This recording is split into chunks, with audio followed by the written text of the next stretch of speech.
Welcome to yet another unboxing video here on my channel. This is Andy in Singapore and we have another G-Shock here ready to be unboxed. And before I flip open the cover here, I'd just like you to look at how well this packaging actually camouflages itself with my dining table. Okay. Alright, this is a new dining table and as you all know, I just recently moved house and I think I'm gonna have a good time unboxing all the G-Shocks in future because just have a look here.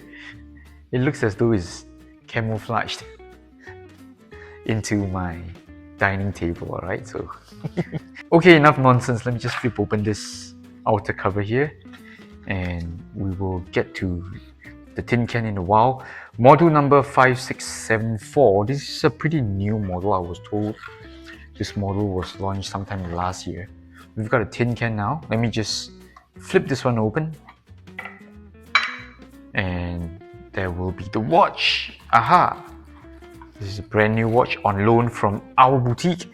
And we have this one still wrapped up in the plastic cover here. Alright, let me just remove this one. And here you go. Ta-da! And that's the watch today for the unboxing video. We've got the GA-2200. We've got a funky colored watch here.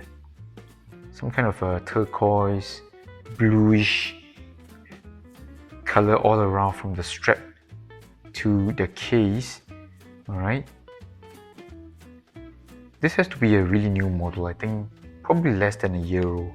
Okay, fantastic looking, very futuristic. And given the reference number GA-2200, it could be some kind of evolved model from the 2100. I'm not too sure. Maybe that's how a G-Shock, they model or number their watches, the same family. So GA-700, GA-800, GA-100, and this is GA-2200. So my guess is this is somewhat linked to the 2100 series. Not an overly thick watch, but definitely much thicker than the 2100. We've got really big buttons here. In fact, it does feel like this is closer to my daily wearer. So this is the GA-700 I was talking about. You can see they have very similar design language. 4 huge buttons at the side and the light button is just beneath the 6 o'clock zone.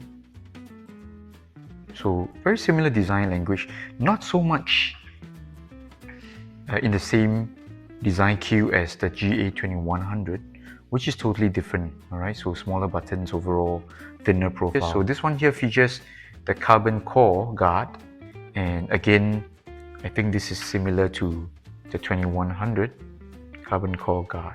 Okay, which means there's some kind of a material inside that secures and protects the module.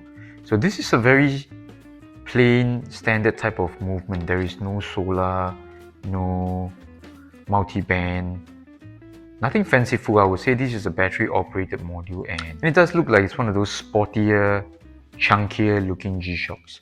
Okay, so we've got some kind of hex bolts over here, 6 hex bolts around the bezel. And here's a reshot of the GA-2200.